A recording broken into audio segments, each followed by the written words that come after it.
will you please give an Alive welcome and welcome our guest speaker, Mr. Hill Harper, to Alive.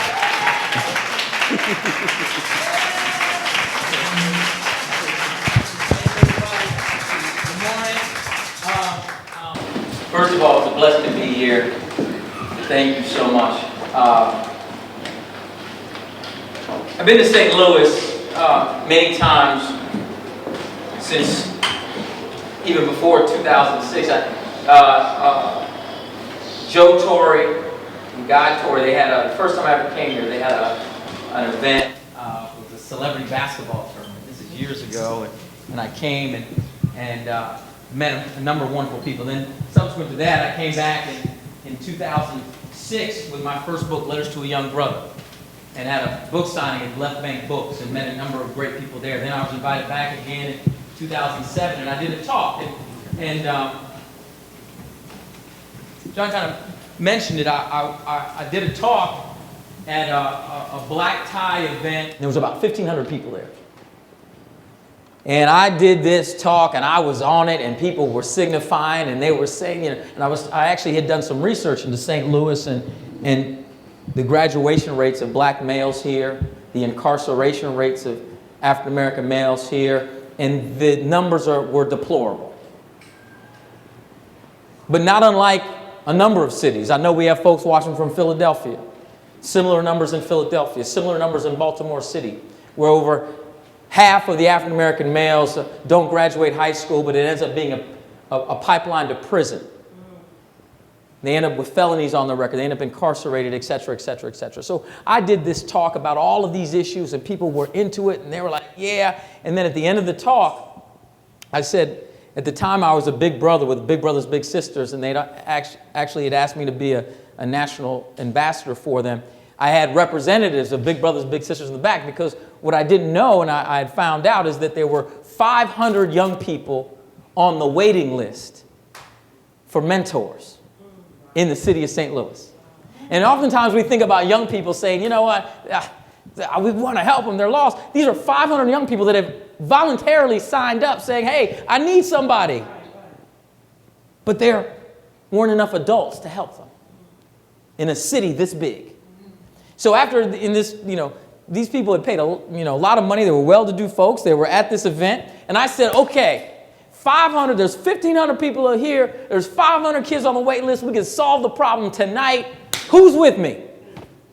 Who's going to sign up to be a big brother, big sister? Out of a crowd of 1,500 people, that were co-signing with everything I had to say, 3 people raised their hand. 3. And then I did something that I usually don't do. I usually keep my composure. I attempt to be a composed young man. My parents taught me well. But I came out of myself a little bit. I jumped down in the crowd and I went off. I said, you are the folks with the resources. You are people that could afford to come to this wonderful gala and support this event. And you are the people that for the last 35 minutes, everything I said, every quote I read, every high-pitched thing I did, people were like, yes, we're with you, but we won't do anything. Then, you know what? You're not with me. Because the only thing that matters is the action. It's the only thing that matters. And so I've been back to St. Louis a number of times. And so when I got this call to come back and said, hey, will you come? It's easy to come when you're invited to do speeches and book signings and you're promoting something. But the question is, will you come back when it's not so easy, when it's metaphorically and really 100 degrees outside? When it's not so comfortable to show up, when the situation is heated in and of itself. And so,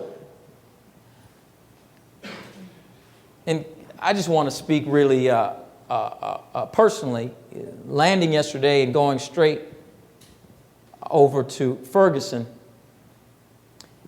and meeting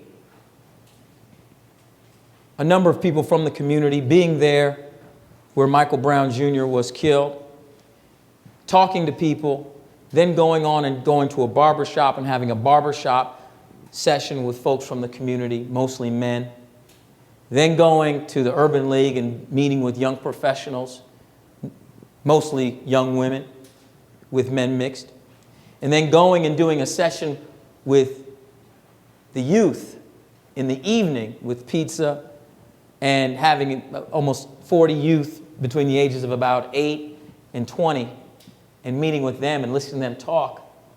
I'll be honest with you, yesterday got me. And I realized something, y'all. I realized that Michael Brown Jr.'s blood is on my hands. In each and every one of our hands. I'm just as responsible for his death as Officer Wilson. Because I realized myself and my generation, my parents' generation, my grandparents' generation, we sat idly by and allowed institutions to come in and take over our communities and make our young people feel like they are under siege. I had a whiteboard up with the young people saying, could you please list out to me what you believe to be the biggest issues and obstacles for you? The first two things that were listed, the word violence and the word death. Our young people are afraid. Young person said to me yesterday, young man, I'm not scared to die. I'm afraid to live. I'm not scared to die. I'm afraid to live. And so I realized that I have sat by and let that environment manifest.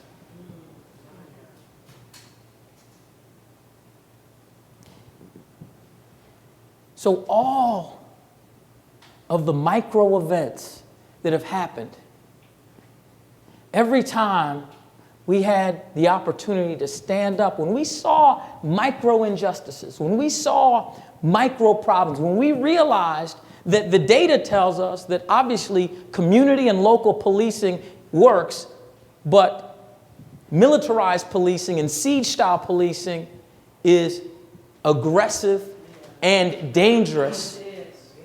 But we allowed it to happen. We elected individuals that hire people that have that policy initiative. And then you all have this song that comes up, No One Higher, where the line in the middle of the song says, I lift my hands in surrender. That's that. I lift my hands high in surrender. That's exactly what Michael Brown Jr. did. And you know what? He lifted his hands in surrender because he's like, how come my parents' generation and their parents' generation didn't stop this? Didn't stop all the situations that have manifest that make me feel completely powerless and hopeless, make me feel like I'm not afraid to die, I'm afraid to live. And it's my fault. You know, Dr. King said that we are all tied together in a single garment of mutual destiny. That means that if I'm doing well, but you're hungry, then I'm not doing well. That means that if I have a job and I can go to work, but you feel like you are under siege, you feel afraid to go to school, you feel afraid to walk down the street, you feel that you're being followed or being abused by police officers, if you feel that something aggressive is happening to you, then no matter how comfortable I may be, I'm not comfortable because you aren't. We're all tied together. And this isn't a race-based thing. You have to understand what we're talking about here. This is humanity. This is about being human. Because what in many ways has been lost in this whole discussion is the simple idea of the horror that this young man experienced. I've had a gun pulled on me in my life, and it is scary. So just that in of itself, having someone pull a gun, whether they're a police officer or not, is frightening. So one, you're petrified. Two, we know interactions with police officers are scary, no matter who you are, where you're from, whether you've done something criminal or haven't, or whatever the point is. So that's another layer of fear that this young man experienced. Number three, being shot at. How frightening is that? Can't imagine. Luckily, the person who pulled the gun on me didn't shoot it. So I don't know what that level of fear is, but it's a heightened level. Next to being actually hit by a bullet. How painful is that? How horrible is that? Not to mention being hit by 5 more. What's lost in much of this discussion is the horrific, painful death that this young man experienced. And if it's true that all of us have in some ways allowed that environment or atmosphere to manifest, then that pain and that horror that he experienced, it's on us. Now that incident has happened. So the question I want to explore now is, what do we do next? Because we can't change the past, but we can actually learn and then grow and do some work. So, let's talk about that.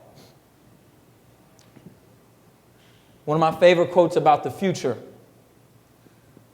said, "The future does not belong to those who are fearful of bold projects and new ideas, but rather the future belongs to those who can blend passion, reason, and courage into a personal commitment to the great ideals and enterprises of American society." The future does not belong to those who are fearful of bold projects and new ideas. What does that mean? It means the future does not belong to those people who are afraid.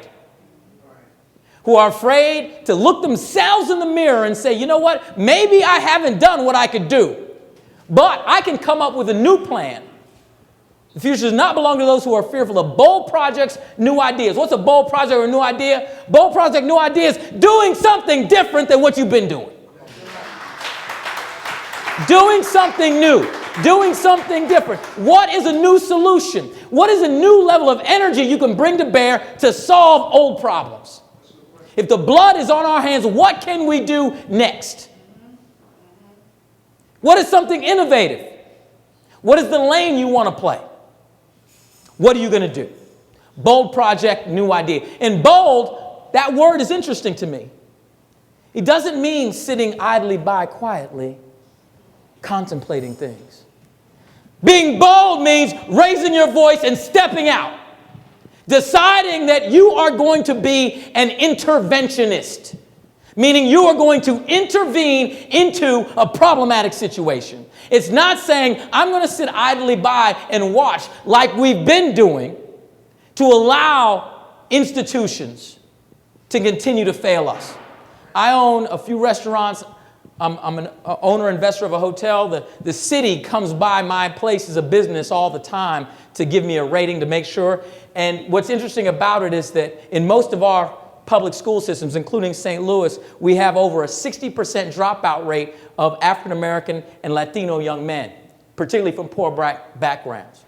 Now, if I had a 60% failure rate at my restaurants of serving food, the city would do what? They would shut me down.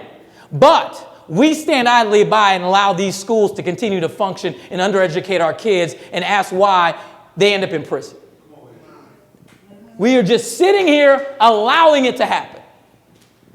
So, the future does not belong to those who are fearful of bold projects and new ideas, but rather the future belongs to those who can blend. And then he says 3 words, passion. Now, passion to me means energy, and I want to talk about energy for a little bit because energy is important. It kind of relates to the bold point I just made.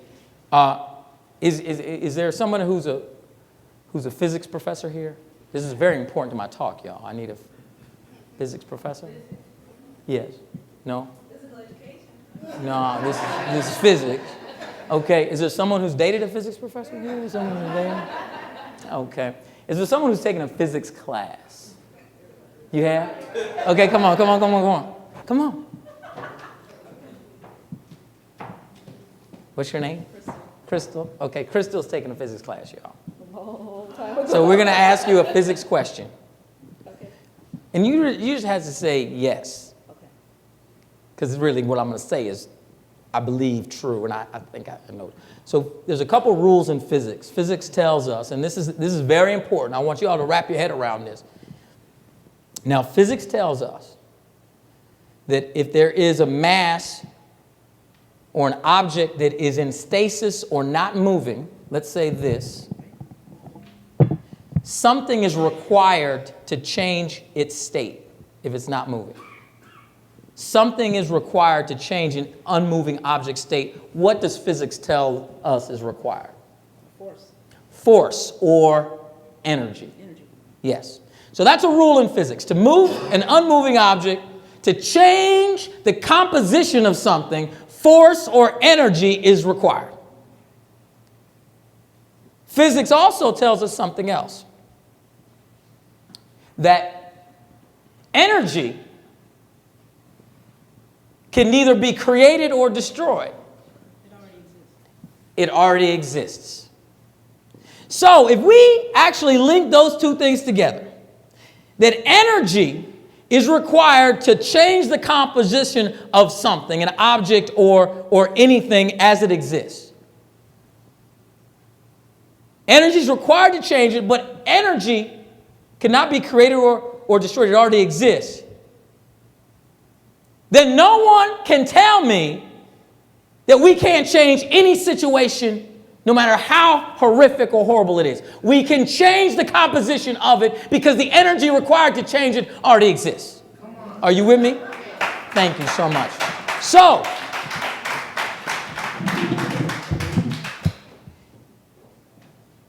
if that is the case, there's another law of physics that is going to bring all this home.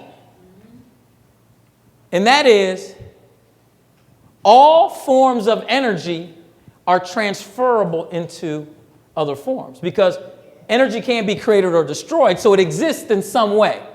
So there is a type of energy that physics calls potential energy. That's the energy that's laying dormant that can be utilized and changed into other types of energy. The two types of energy I want us to focus on are radiant energy and kinetic energy. Radiant energy is simply this. I want you all to help me with this. Who can just, let's just sing like one little verse of the song, This Little Light of Mine. Because that's really, This Little Light of Mine is a physics song. You understand this, right? Whoever wrote that song was a physicist. Because what they're really talking about is radiant energy. So let's go. Come on. This little light of mine. Oh, you can sing louder than that. Come on. Give me some energy, please. Come on. Come on. Come on. Come on. This little light of mine, I'm gonna let it shine. Let it shine. Let it shine. Let it shine. Okay. That is all physics. What does that mean? It means radiant energy is already inside of you. Are you going to let your light shine? What is your walk? What is your mission? What's your lane? Where do you want to have impact? Where are you going to start to shine your light on the darkness? What are you going to do? What type of energy are you going to apply? That's radiant energy. The other form of energy is kinetic. Now, kinetic is that real action. Kinetic is movement. Kinetic is what takes this and moves it over here. Light is important because you have to shine light on the darkness and you have to radiate that light. But kinetic energy is required to move something, to be aggressive, to say, you know what? No more young men are going to die on our streets. If I had to put together a neighborhood watch program, I'll lead that and walk the streets.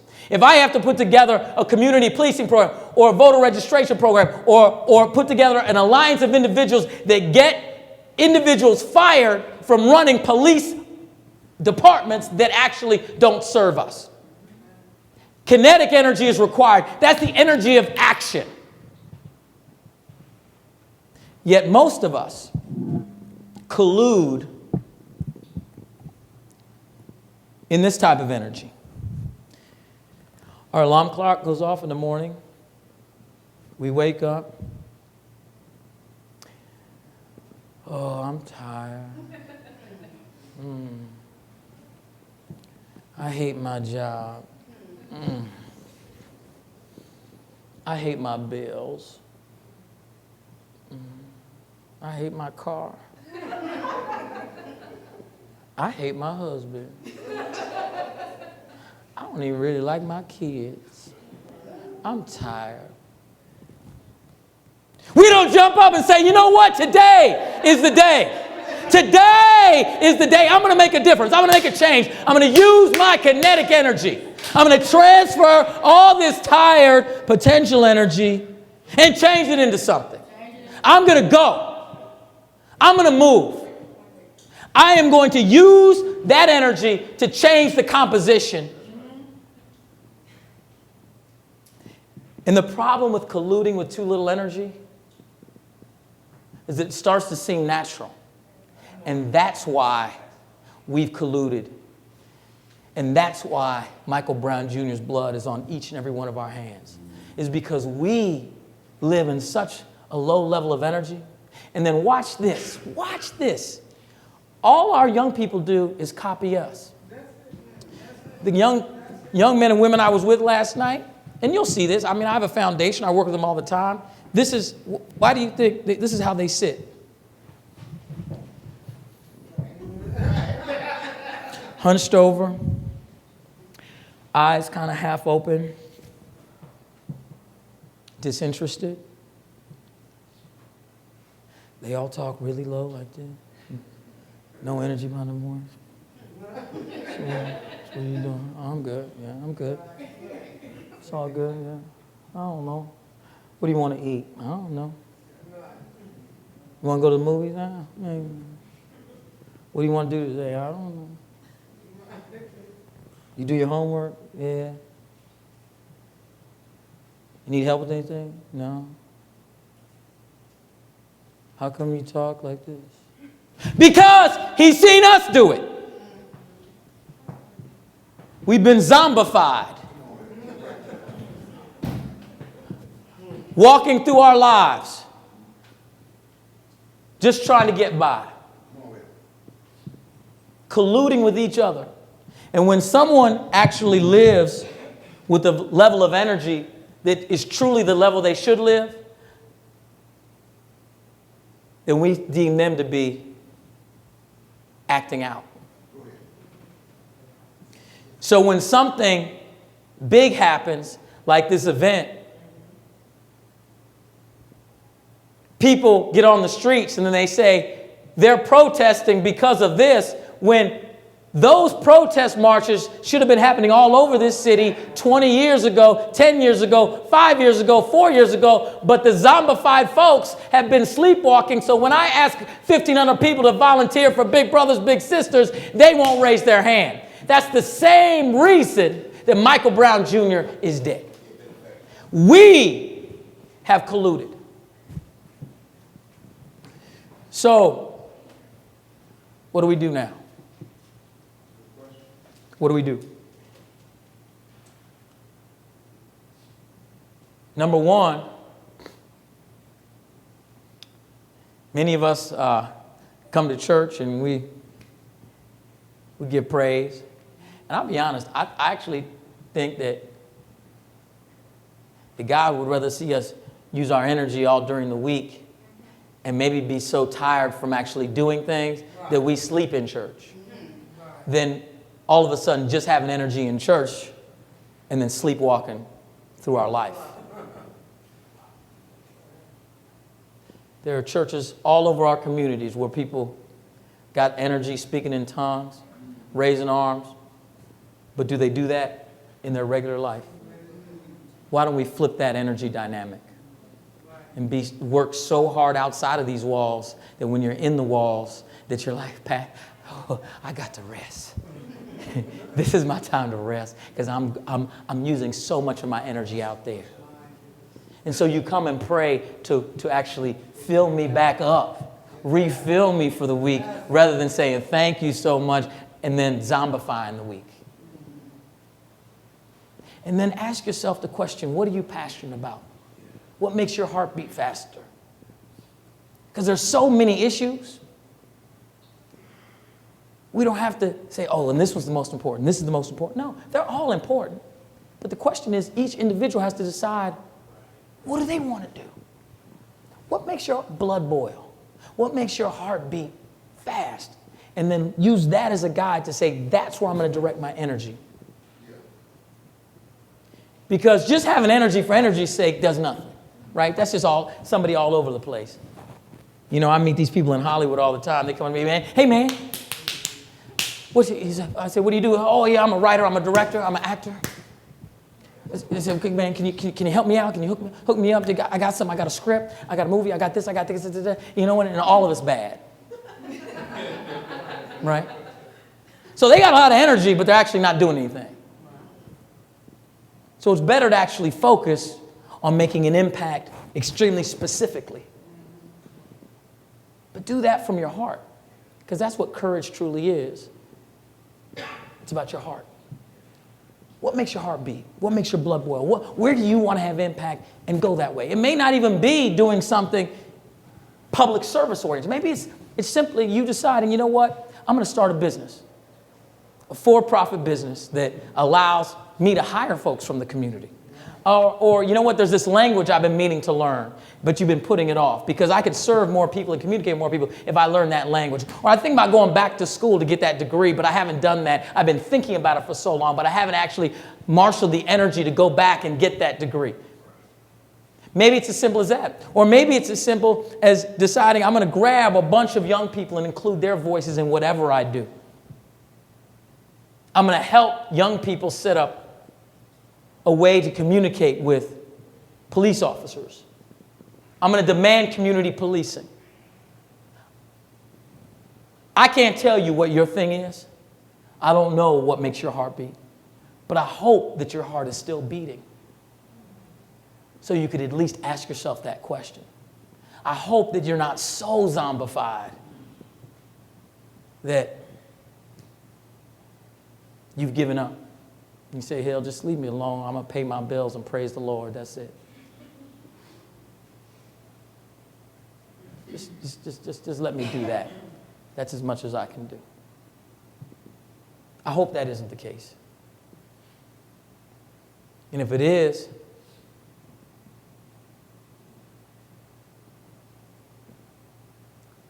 at least write a check to somebody who is motivated. At least write a check. Support somebody. Support an organization. If you don't want to put your own sweat equity into it, if you're like, you know what, I just don't have the energy, then get out the way, but help somebody somehow.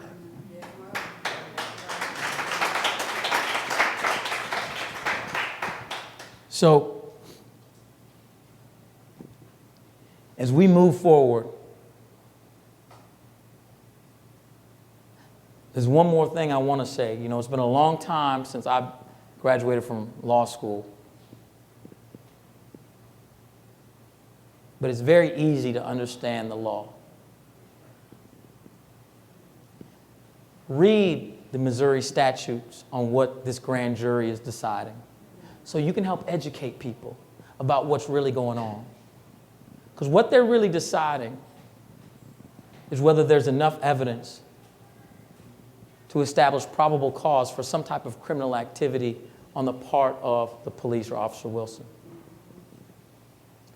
Like I said, it's been a long time since I've been in law school, but there's a whole range of potential charges that exist. And a young lady, well, she's my elder, but I call her a young lady, sort of walked me around yesterday, and she was an eyewitness. She told me something that really blew me away. And that's that she was there observing young Michael Brown Jr. laying shot on the asphalt. His hand was still moving. There was an ambulance nearby that was sent away. Now, if that is true, if that simple fact is true, then just talking about proper use of lethal force and whether that's the issue doesn't even matter. Because just that fact, if there are officers on the scene, an ambulance was not allowed to approach a victim, that's criminal negligence. And that falls under a level of criminality called involuntary manslaughter. It could be first degree, it could be second degree. It's still, if that is true, then you've already established probable cause. It would require a trial to get to the truth. The more we understand these things, the more we can be educated to articulate the fight for truth and for justice. Just running around yelling, "No justice, no peace." What does that even mean? When for the last 35 years, we've witnessed continuation of violence in our communities, predominantly propagated by us against each other. Completely removing the police issue. Because let's be clear, the vast majority of violence that takes place in our communities are people who live next to each other committing violent acts or crime against each other. But if we don't understand what we're actually talking about, then we can't actually create groups of individuals that are calling for specific action. We want to be able to direct that energy. We got to get the energy first and then direct it specifically. But understand and be able to educate other people around you what is going on. And then really understand, try to get as much information as you can. Let the prosecuting attorney know that you know about scenarios that have happened even post-shooting, that prosecuting attorney needs to be presenting to the grand jury. Because you got to remember, the grand jury only looks at evidence that's presented to them. So if you truly believe that the prosecuting attorneys aren't going to present all the evidence, then that's a problem. You understand how that works? The grand jury doesn't do their own investigation. They look at the evidence that's presented to them. So what's told to them is very important. If what this woman told, this eyewitness told me yesterday, is not presented to the grand jury, that's a problem. Does that make sense? Yes. But we don't know that's a problem unless we know the law. So look those things up. Look up the Missouri law. Look up what grand juries do. Look up the type of penalty that they're looking at. Goes all the way from first-degree murder all the way down to involuntary manslaughter. That's the range, and there are all these penalties in between. Understand that. Understand the facts. Very dear friend of mine that's a police officer explained to me that if the officer in question had access to his vehicle in relationship to an unarmed individual, then that's a problem. Why? Because that person could have just followed that unarmed individual in their vehicle and been safe. The vehicle is a barrier. The person could have driven away. The person could have radioed for backup, help. Or better yet, if it was a community policing situation, the person could have said, "Hey, I know your grandmama. I know you're walking to her house.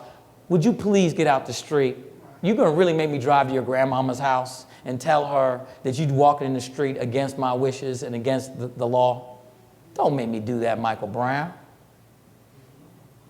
Isn't that conversation much better than six bullets?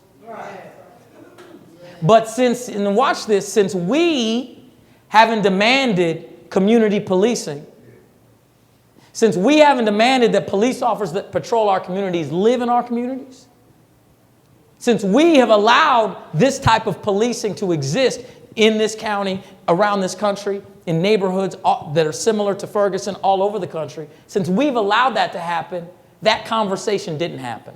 But what if 20 years ago, 10 years ago, 5 years ago, we said, no. The type and methodology of policing that's acceptable in this county, we're only going to elect and hire individuals that have this methodology. Then that's the conversation that would have happened. Hey, what's your name? My name is Michael Brown Jr. Where you from?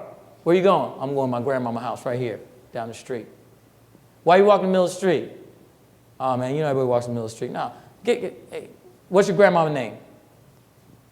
Man, I know her. I've been patrolling this area for 6 years. She and I are tight. In fact, I've seen you over her house before. Remember me? I'm Officer Darren. Yeah. Me and your grandmama tight.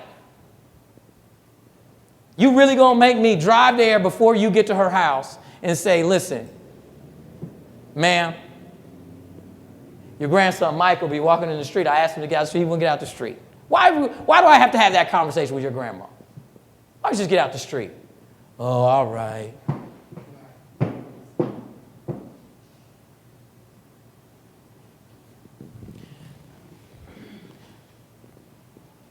But because we didn't demand that,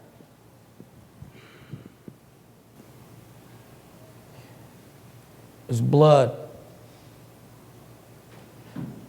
running on hot asphalt here in St. Louis. There's blood on your hands. There's blood on my hands.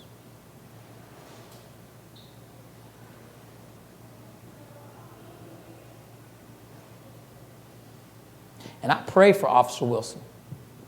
And I pray for his family. Because I promise you that young man, 28 years old, he didn't wake up in the morning saying, I want to kill an innocent young man today. That's not how he woke up. And when he signed up to be a police officer, it's not like he had a silver spoon in his mouth. He signed up to something where he signed up to protect and to serve. But what happens if you sign up with very good intentions, but the institution itself is corrupt? So there's an institutional type of behavior that says, no, we don't police that way. We police with a hammer. We don't police with diplomacy. The way we protect and serve in this police department is to come down as hard as you can on everybody. Speak to them as if they are they and you are you. That's our methodology. The institution influences the individual's behavior.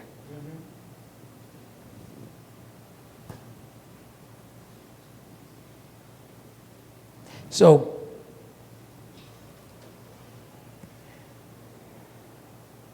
what work are you willing to do? What impact are you going to have? What legacy are you willing to have? Just ask yourself that question. If the institution exists that's already doing that work, join it and take it over. If it doesn't exist, create it and start it and be a leader, recruit people charismatically. If you need help, reach out to me. I will support you and help you in whatever capacity I can. We're all in this together. We're all tied together in a single garment of mutual destiny. My destiny is linked to yours, just like it's linked to Officer Wilson, just like it's linked to the Ferguson PD, just like it's linked to St. Louis County, just like it's linked to anybody in Philadelphia, Baltimore, Detroit, Los Angeles, South Bronx. Because injustice anywhere is a threat to justice everywhere. This is about community, which means common unity. We are all unified. We're all in this together. And any time that you feel like you can't do it, you don't have the energy, then pull out this affirmation. Let's do this together with a little energy.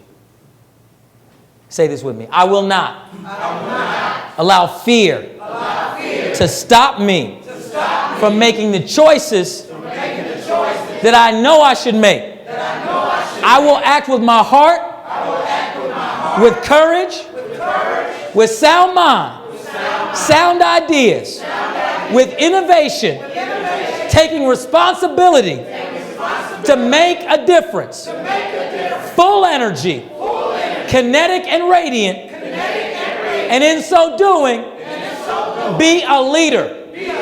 Bring others with me and change this world. My family, my community, and the lives of others for the better. God bless you. It's just been a whirlwind of events and talks and forums. What brought you to the city of St. Louis? Well, I was invited to come.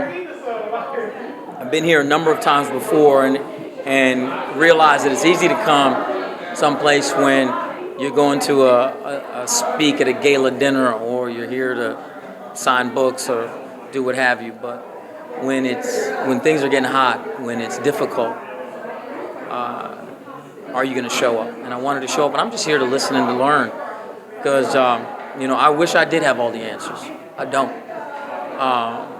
But I can ask questions, and I can learn, and then try to use what I hear and learn, and try to connect people and help offer whatever service I can provide to help. And that's why I'm here. For people watching this, what last words or final parting words as you head back to Toronto or LA? What do you want to leave with people watching? Well, the most important thing I want to say is that we're all in this together. So let's figure out different ways that each of us can serve, and then help each other. One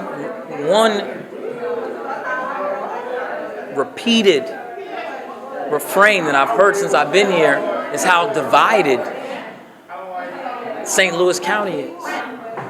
Whether it's race, whether it's within races, whether it's religious, whether it's economic. People talk about so many divisions. This is one community. Community stands for common unity. We are all commonly unified. And we all should be and are horrified by the death of Michael Brown Jr., but moreover, by the deaths that even took place before, by the crime in the community. Things are broken. We need to fix them. And the only way we can do it is together. I'm willing to help in whatever way I can, whatever capacity, resources I have. Let me know. The beautiful thing is, I was invited here. Say yes, let's go. I don't know what the answers are. The leadership has to be local. Has to be. It's local leadership. We don't have to look for somebody to come in from somewhere else. The leadership and the energy is already here. We can do this. We can. No more excuses. No more young men dying on our watch. No more.